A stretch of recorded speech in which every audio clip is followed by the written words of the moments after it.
Nancy Pelosi has had months and months and months to bring this thing to the floor. September 30th, that's when you all go on recess. You got a little over 2 weeks. Is there any chance Speaker Pelosi brings this thing to a vote? You can't blame Republicans on this one. I can't believe I'm saying this, but Stephanie Ruhle is speaking truth. And that was a conversation specifically about legislation that is meant to ban members of Congress from trading individual stocks.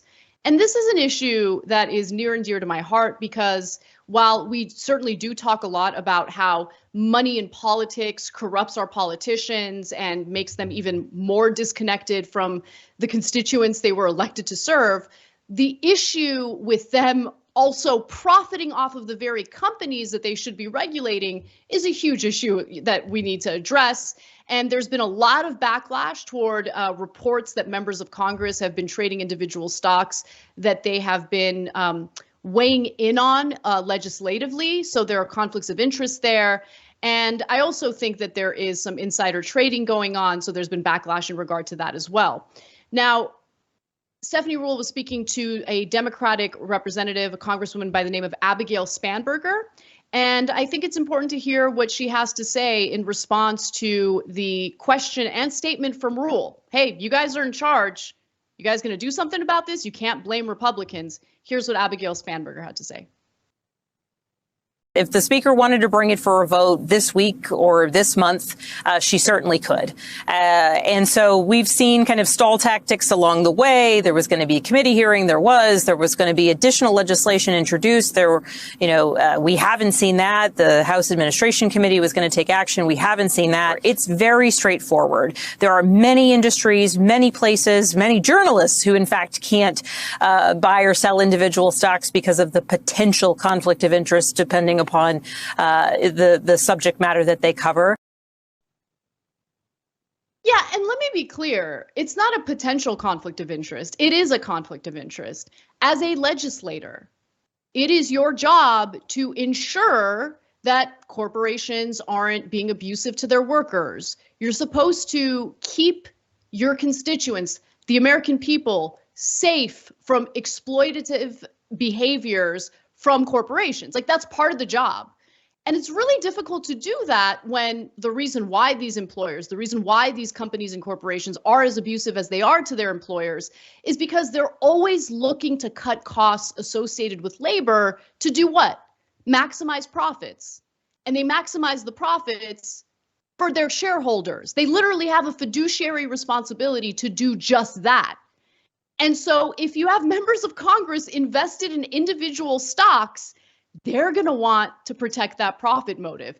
They're going to want to protect an employer's ability to maximize profits. It is a massive conflict of interest. And let me be clear about something else. Look, I would like to see the House pass legislation that would ban members of Congress, their spouses, and their staffers from trading individual stocks.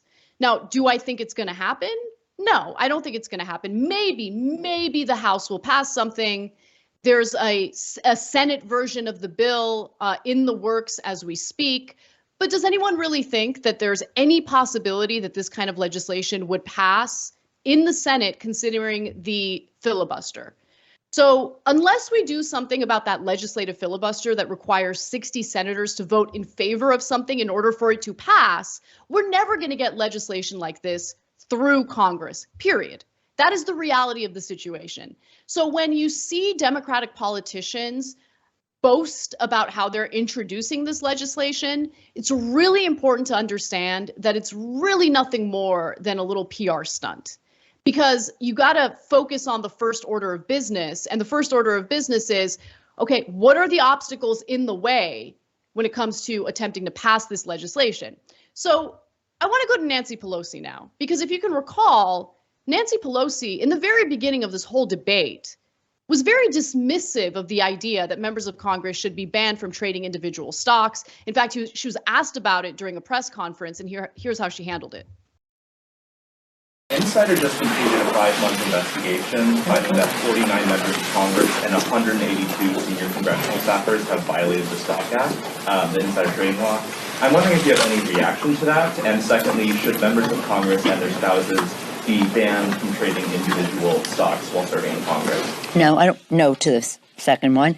We have a responsibility to report in the stock, on the stock, but I'm not familiar with that 5-month review, but if people aren't reporting, they should be. Because this is a free market and we're a free market economy. They should be able to participate in that.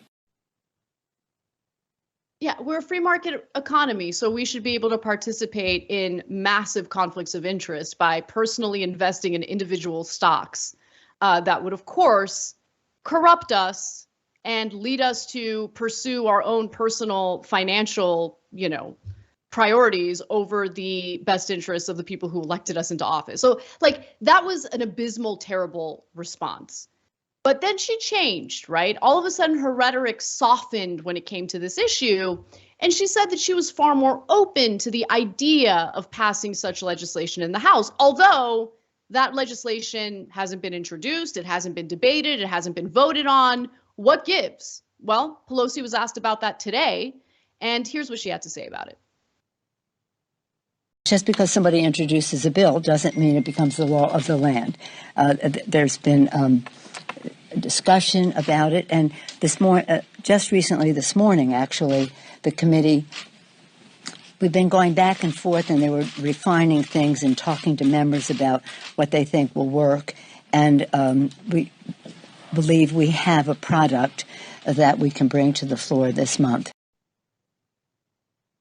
Okay, so a lot of excuses there, but her rhetoric has softened on the issue, and I would, this is my opinion, I would venture to say that the reason why her rhetoric has softened is because A, she got a lot of backlash after she said, it's the free market, we should be able to participate.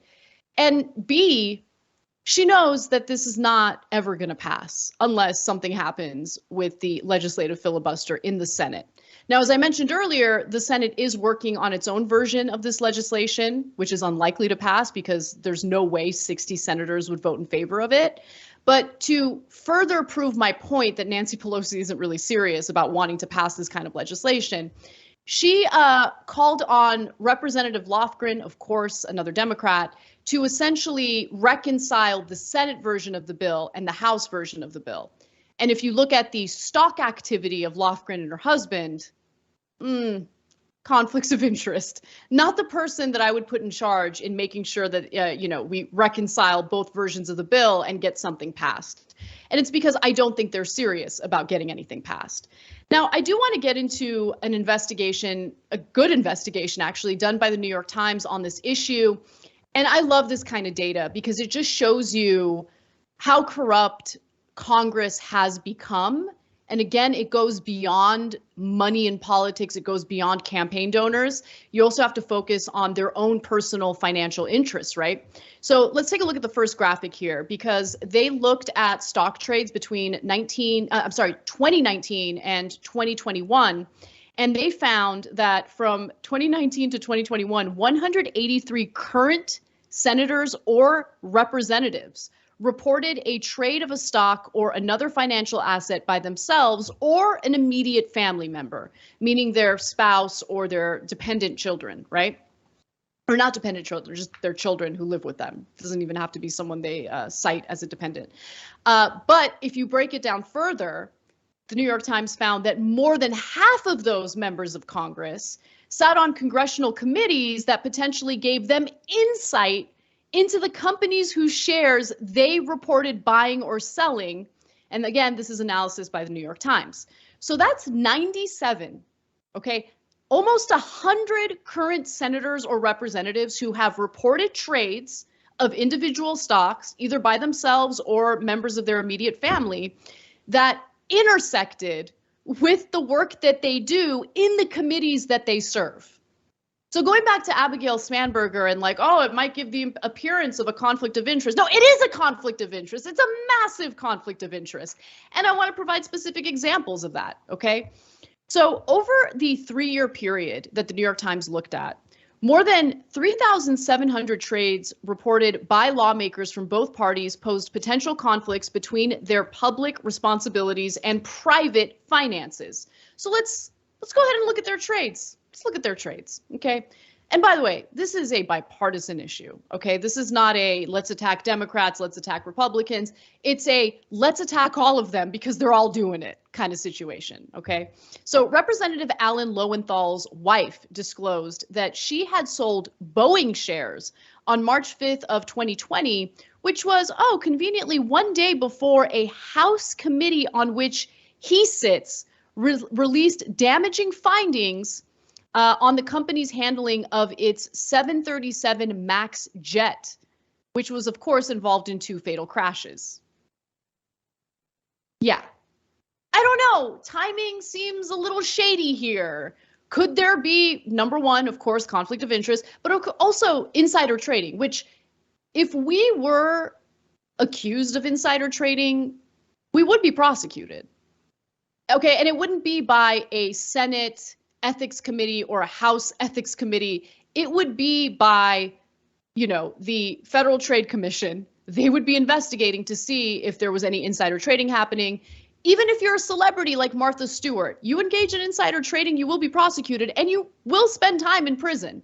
In this case, you have the leaders of this country, the people making decisions about critical legislation, potentially engaging in insider trading and just kind of getting away with it because they get cleared by ethics committees. Not interested.